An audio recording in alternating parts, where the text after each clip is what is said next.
عالم اسلام کے عظیم رہنما،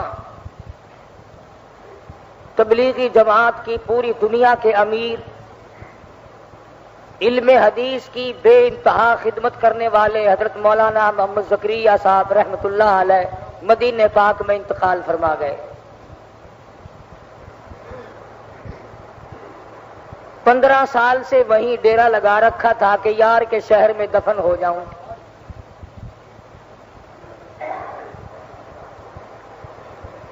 اس اللہ والے نے ساری زندگی حدیث کی خدمت میں گزار دی،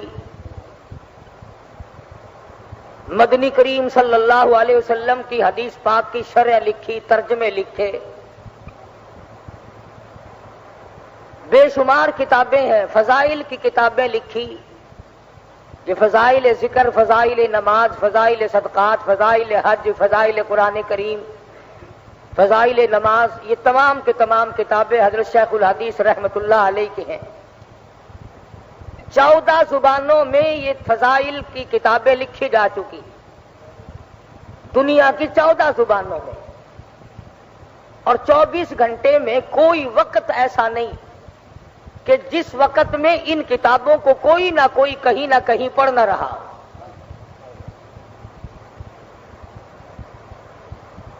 پچھلے جمعے کو مجھے مدینہ منورہ سے خط ملا، اللہ پاک سب کو زیارت نصیب فرمائے مدینہ پاک کی،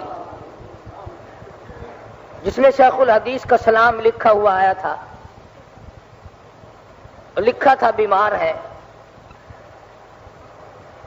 ایک اللہ والے نے پچھلے دنوں خواب دیکھا، اب خواب میں اور آپ دیکھیں گے تو بازار دیکھیں گے، تالاب دیکھیں گے، جنگل دیکھیں گے، جانور دیکھیں گے، عورتیں دکھائی دیں گی، بچے دکھائی دیں گے، کاروباری معاملات دکھائی دیں گے۔ اس اللہ والے نے خواب دیکھا تو خواب میں زیارت ہوئی محمد عربی صلی اللہ علیہ وسلم کی۔ یہ بات آسان نہیں ہے، یہ دولت اور سونے چاندی اور کوٹھی بنگلے اور صدارت گورنری سے نہیں ملتی یہ چیز، یہ تو بس یوں ہی دنیا کے سودے ہیں۔ اسی کو کہتا ہے کہ سونے چاندی کی چمک بس دیکھنے کی بات ہے، سونے چاندی کی چمک بس دیکھنے کی بات ہے، اور 4 دن کی چاندنی اور پھر اندھیری رات ہے۔ صرف یہ تو چند دنوں کا میلہ ہے جس پہ ہم مگن ہو گئے، اور ہمارے سامنے دیکھتے دیکھتے کبھی اس دنیا نے کسی کے ساتھ وفا کی ہی نہیں۔ تو جس اللہ والے کو زیارت ہوئی حضور اکرم صلی اللہ علیہ وسلم کی، آپ نے فرمایا کہ محمد زکریا کو میرا سلام کہو۔ کتنا خوش نصیب ہوگا وہ آدمی جس کو کالی کملی والے سلام بھیجتے ہو۔ اور یوں فرمایا کہ مجھے 2 چیزوں سے پسند آیا۔ ایک اور بات عرض کر دوں، کئی آدمی یہ سوچیں گے کہ دوسرے آدمی کو زیارت ہوئی، مولانا محمد زکریا دامت برکاتہم جب حیات تھے ان کو کیوں نہ ہوئی؟ یہ اللہ والے ایسے ایسے خواب روزانہ دیکھتے ہیں مگر بتاتے نہیں۔ خدا جانے کتنی مرتبہ حضور صلی اللہ علیہ وسلم کی زیارت ہوئی اس شیخ الحدیث کو، مگر بتایا نہیں کرتے تھے، اور اگر بتاتے تو میرے تیرے جیسے کہتے جی جھوٹ بول رہا ہے۔ دوسرے آدمی کو کیا ضرورت پڑی کسی کے لیے جھوٹ بولنے کی؟ تو یوں فرمایا آپ نے کہ ایک تو جمعے کے بعد عصر کی نماز تک محمد زکریا میری ذات پہ درود شریف پڑھتا رہتا ہے۔ آپ تو فرض بھی اوکھے پورے کرتے ہیں، اور قرب و جوار کے لوگ تو معلومات رکھتے ہیں کہ خطبے کی اذان ہوئی کہ نہیں۔ تمہیں کیا معلوم اس ساتھ میں کیا بٹتا ہے، کیا تقسیم ہوتا ہے، مالک کے دربار سے کیا عطا ہوتی ہے؟ خدا کی قسم اگر تمہیں پتہ چل جائے کہ جمعے کے وقت میں اللہ کی رحمتوں کا کتنا نزول ہوتا ہے، تم بیویوں کو طلاق دے کر مسجد میں بیٹھ جاؤ۔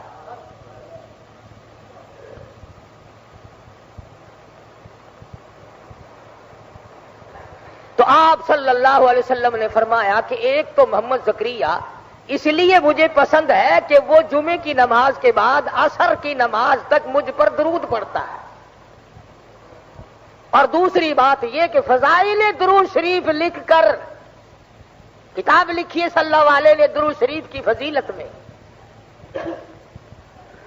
فضائل درود شریف لکھ کر امت کو میری عظمت بتلائی محمد زکریا نے۔ فرمان ہے مدنی کریم صلی اللہ علیہ وسلم کا، ایک اللہ والے کو خواب میں بتایا۔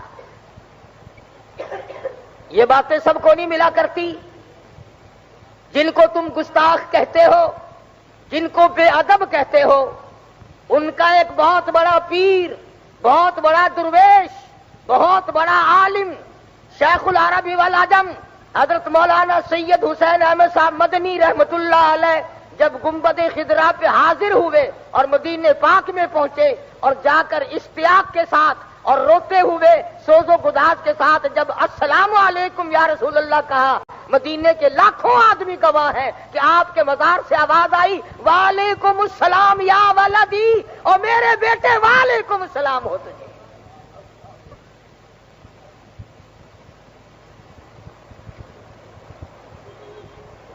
تو ان حضرات کا کیا کہنا۔ میں ایک مرتبہ دارالعلوم دیوبند میں تھا، حضرت مدنی رحمت اللہ علیہ کے یہاں پڑھتا تھا، کوئی تیاری نہیں تھی، کوئی ذکر نہیں تھا، حج پہ جانے کا اس سال کوئی پروگرام نہیں تھا۔ اچانک سبق پڑھایا اور فرمانے لگے لو بھائی میں چلا ہوں، میں جاؤں گا، تمہاری چھٹی رہے گی کافی دنوں۔ ہم نے پوچھا حضرت کہاں؟ فرمانے لگے کہ حج کو جاؤں گا۔ ہم نے کہا حضرت جی ہمارے سب کو حرج ہوگا، آپ نے 18 برس تک تو وہاں بیٹھ کر حدیث پڑھائی آقا کی روزے کی جالیوں کی چھاؤں میں، 18 برس تک تو حدیث پڑھائی، خدا جانے کتنے حج کر رکھے ہیں، آپ ہمیں سبق پڑھائیں۔ فرمانے لگے کہ تم نہیں جانتے، رات خواب میں زیارت ہوئی، خود مجھے بلایا ہے مجھے مدنی کریم صلی اللہ علیہ وسلم نے۔ تو شیخ الحدیث کی ذات، وہ اللہ والی جنہوں نے ساری عمر دنیا کو ترک کر کے اللہ اللہ میں گزاری اور قرآن کی تلاوت میں گزاری، اس وقت میں بھی بے ہوشی ہو جاتی تھی، ہوش آتا تھا پھر بھی حدیث شریف کی شرح برابر لکھوا رہے تھے۔ ایک ایک وقت میں خدا جانے کتنے کتنے نیک کام کرتے تھے۔ میرا یقین ہے کہ ہم کروڑوں آدمی مل کر بھی عبادت کریں، اس اللہ والے کے برابر ہم عبادت نہیں کر سکتے۔ یہی ہیں وہ لوگ جن کے بارے میں قرآن کریم کہتا الا ان اولیاء اللہ لا خوف علیہم، خبردار وہ لوگ جو میرے بن گئے، میرے دوست بن گئے، لا خوف علیہم ولا هم یحزنون، ان کو کوئی غم نہیں، ان کو کوئی پریشانی نہیں، ان کو کوئی اضطراب نہیں، ان کو کوئی فکر لاحق نہیں ہونا چاہیے، وہ میرے بن گئے۔ کیوں؟ اس لیے الذین آمنوا وکانوا یتقون۔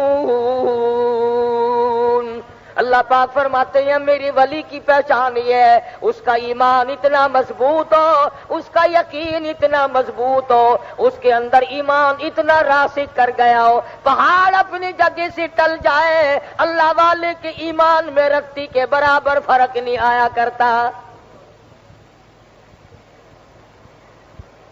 حکومتیں ٹکرائیں، اسلحہ ٹکرا جائے، دنیا بھر کی طاقت ٹکرا جائے، اللہ والے پرواہ نہیں کیا کرتے۔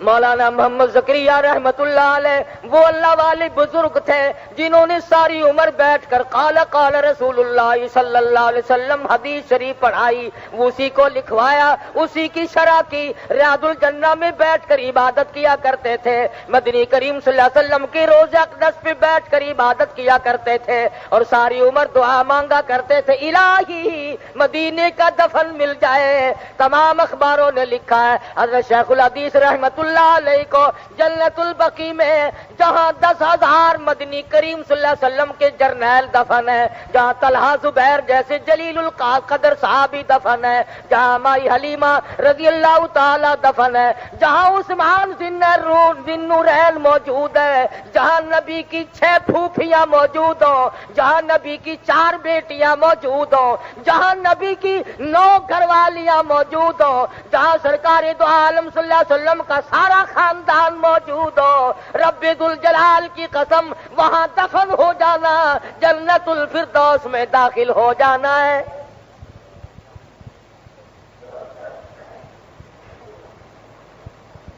خود فرمایا مدنی کریم صلی اللہ تعالی علیہ وسلم نے یہ جنت کا ٹکڑا ہے، جو جنت میں پہنچ گیا خود یہیں سے حساب و کتاب کے بغیر پہنچ گیا۔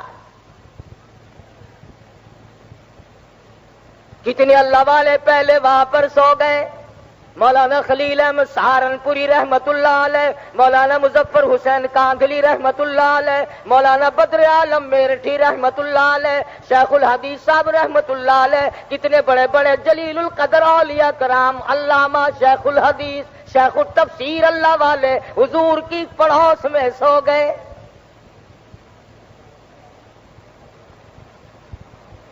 مقدر اپنا اپنا، بہرحال اس کی تمنا بھی تو کوئی چیز ہے۔ ہم میں سے کتنے لوگ ہیں جو اس بات کی تمنا کرتے ہیں کہ ریاض الجنہ کی عبادت مل جائے اور جنت البقیع کا دفن مل جائے، اور کتنا مبارک ہے وہ آدمی جس کا جنازہ مدینے کی گلیوں سے گزر رہا ہو۔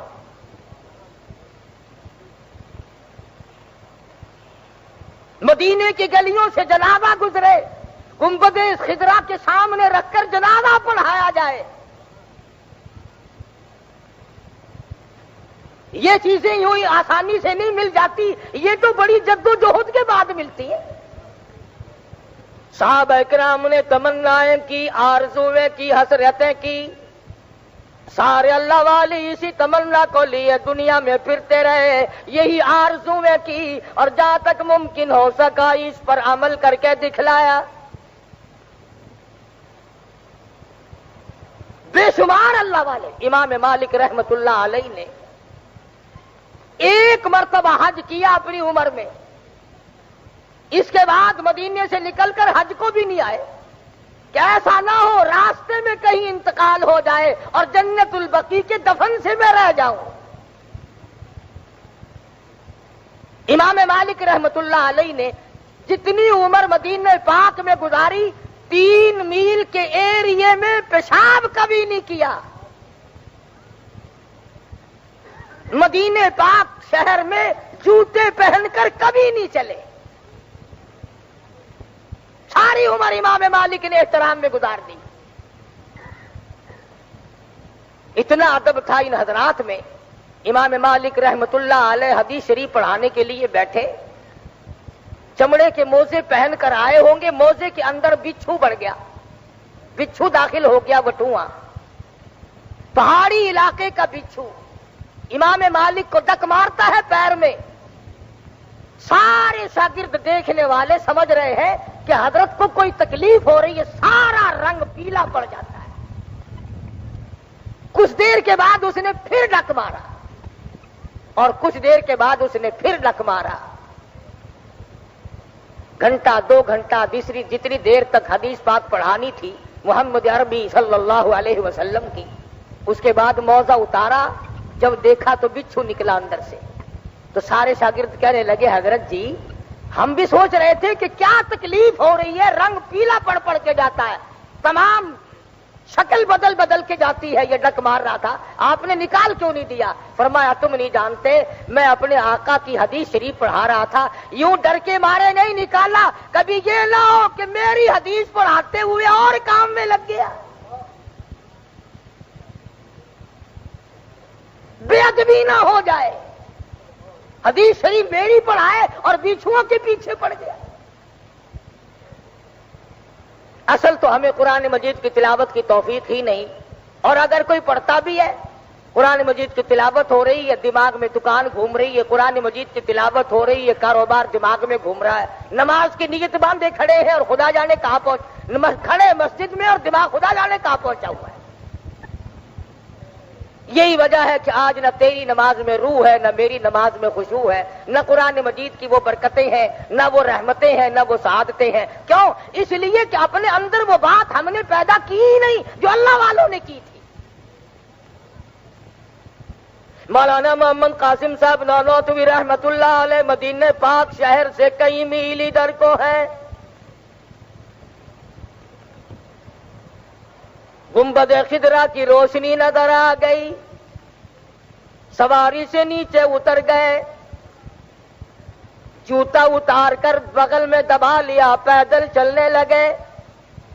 رات کا وقت ہے، پاؤں زخمی ہو گئے، لہولہان ہو گئے، پیدل چل رہے ہیں. ساتھی کہنے لگے حضرت جی سواری خالی جا رہی ہے، آپ اونٹ پہ سوار ہو جائیں، ڈاچی پہ سوار ہو جائیں، رات کا وقت ہے. جوتا بھی اتار لیا، رو پڑے اور فرمانے لگے روتے ہو لوگوں، سواری پہ سوار ہو کر آقا کے شہر میں داخل ہوتے ہوئے شرم آتی ہے.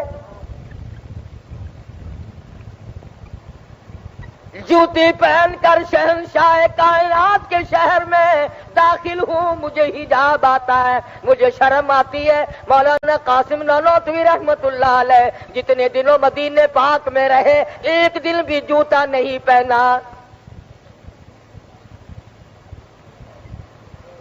کبھی اس طرف بیٹھتے ہیں گنبد خضرا کے، کبھی اس طرف بیٹھتے ہیں، کبھی ریاض الجنہ میں بیٹھتے ہیں اور کہتے ہیں جیوں تو سگان حرم کے ساتھ پھروں، جیوں تو سگان حرم کے ساتھ پھروں، اور مروں تو کھائیں مجھ کو مدینہ کے مرغ و مار. دعا کرتا ہے نانوتوی اے میرے پروردگار اگر میری زندگی ہو اور میرے سانس باقی ہو، میری جتنی زندگی باقی ہو، اے میرے پروردگار مجھے اس مدینے کے کتوں میں شمار کر لے، میری زندگی کامیاب ہو جائے گی. جن کو لوگ بے ادب کہتے ہیں، گستاخ کہتے ہیں، انہیں عظمت نہیں، محبت نہیں، ان میں عشق نہیں، جلال نہیں، ان کا یہ حال ہے. مولانا نانوتوی کہتے ہیں کہاں بلندی یہ طور اور کہاں تیری معراج، کہاں بلندی یہ طور اور کہاں تیری معراج، ہوئے ہیں کہیں زمین و آسماں بھی ہموار. دعا کی ہے الہ العالمین مجھے مدینے کی موت عطا فرما، مجھے مدینے کا دفن نصیب فرما اور مدینے کے کتوں میں میرا شمار کر لے. آقا کی غلامی کے لیے میں اس پر تیار ہوں. کس عشق کے ساتھ ان حضرات نے زندگی بسر کی، وہاں بیٹھ کر کتابیں لکھی، پڑھایا، علم دین کی اشاعت کی، تبلیغ کی، اور خداوند عالم نے اتنی قبولیت عامہ فرمائی. سارا مکہ شہر، جدہ، ریاض، مدینہ پاک کی گلی گلی، مسجد مسجد، ایک ایک محلہ، تمام مساجد میں، تمام کے تمام مقامات پر، بیت اللہ شریف میں جتنی جگہ قرآن مجید کی تلاوت ہو رہی ہے، تفسیر پڑھائی جا رہی ہے، علم حدیث کی تعلیم دی جا رہی ہے، یہ تمام کے تمام خدا کی قسم میرے اکابر ہیں اور علماء دیوبند ہیں، یہ سارے کے سارے. اب تمہیں کون سمجھائے؟ اگر میں آج یہ تمہیں کہہ دوں کہ جی رات مجھے خواب نظر آیا تھا، یہ جو سامنے بیری کھڑی ہے قاری حنیف کی مسجد میں، 70 بیماریوں کی دوا ہے اس کے ایک ایک پتے میں، انشاءاللہ اگلے جمعے سے پہلے 10-20 لاکھ روپیہ میرے پاس اکٹھا ہو جائے گا، اگر پتا ایک نہیں رہے گا بیری پہ.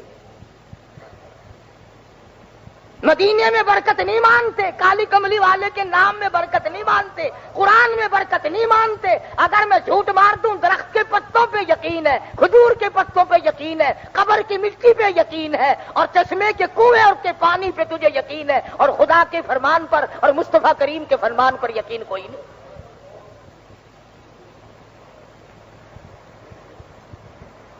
تمہیں معلوم ہی نہیں کہ اللہ والا ہوتا کون ہے اور کس کو ولی اللہ کہا جاتا ہے.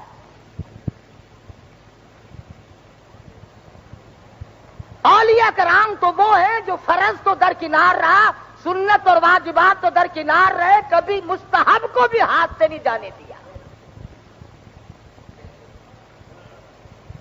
مولانا قاسم نانوتوی رحمت اللہ علیہ کی خدمت میں ایک آدمی آیا اور سبز رنگ کی جوتی بنوا کر لایا حضرت کے لیے، مرید تھا حضرت کا، آگرے سے آیا۔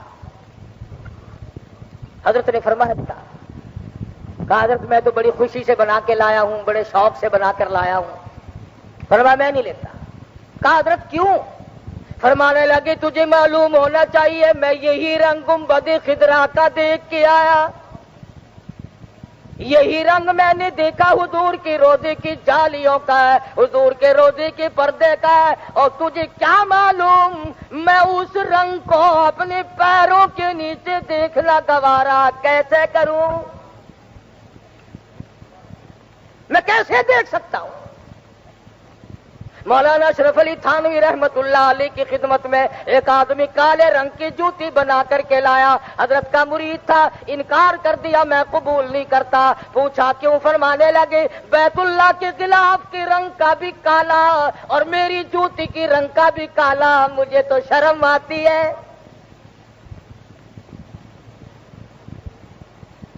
سوٹی اور بیت کے نیچے کے سرے کا حصہ ان اللہ والوں نے ساری عمر میں کبھی قبلے کی طرف نہیں کیا۔ یوں ہی اللہ والا کوئی نہیں بن جاتا، بلکہ ان کی قربانیاں ہوتی ہیں۔ خداوند عالم نے ان کو جو نوازا ان کی محنت ہے، خداوند عالم نے ان کی محنت کو قبول فرمایا۔ یہ جتنے بھی اللہ والے تمہیں نظر آتے، خواجہ قطب الدین بختیار کاکی رحمت اللہ علیہ، شاہ نظام الدین بلخی رحمت اللہ علیہ، اور بابا فرید الدین شکرگنج رحمت اللہ علیہ، یہ جتنے بھی اولیاء کرام ہیں یہ یوں ہی پھونک مارنے سے ولی نہیں بن گئے۔ انہوں نے آقا کی ایک سنت کو نہیں چھوڑا۔ جو سنت کی پرواہ نہیں کرتا وہ ولی نہیں، وہ ٹھگ ہے، وہ غدار ہے۔ داڑھی مونچھ صفا چٹ پلیٹ فارم صاف پڑا ہے، حضرت جی حضرت جی حضرت جی حضرت جی نماز نہیں پڑھتے کہ نہیں میں تو مدینے جا کے پڑھا کرتا ہوں، روٹیاں روز یہاں رگڑتا ہے تو نماز مدینے میں جا کے پڑھتا ہے۔ شربت کی بوتلیں، سوڈے کی بوتلیں حضرت جی یہاں ڈکارتے ہیں اور نماز مدینے میں جا کے پڑھتے ہیں۔ اب یہ بھی کوئی پہچان ہے؟ کئی لوگوں کو کہتے سنا کہ جی میرے پیر صاحب جو ہے رات کو ان کے ٹوٹے ٹوٹے ہو جاتے ہیں، صبح کو جڑ جاتے ہیں، یعنی وہ اتنا گناہگار ہے کہ روز قتل ہوتا ہے۔ کوئی تعریف کرو تو کسی عقل سے تو کیا کرو۔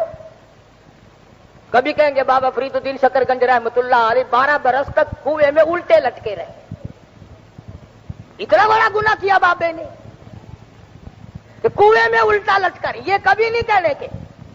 آؤ میں تمہیں بتلاؤں، امام شافعی رحمت اللہ علیہ 1 مہینے رمضان میں 61 قرآن مجید ختم کرتے تھے۔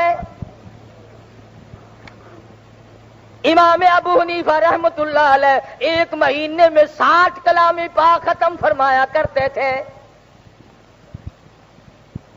حضرت مولانا شاہ عبد الرحیم صاحب رائے پوری رحمت اللہ علیہ رمضان المبارک کے پورے مہینے میں رمضان المبارک میں صرف 2 چپاتیاں کھائی، پورے مہینے میں۔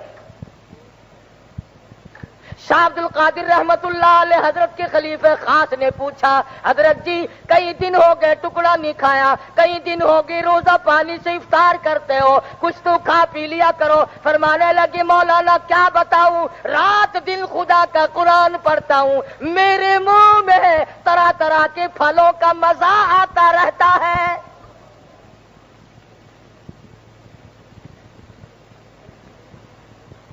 دنیا ہی میں جن کو اللہ پاک نے جنت کے پھلوں کے مزے چکھائے قرآن کی برکت سے، اللہ کے کلام کی برکت سے۔ تم اگر اس کو پڑھو تو پھر کوئی بات نہیں۔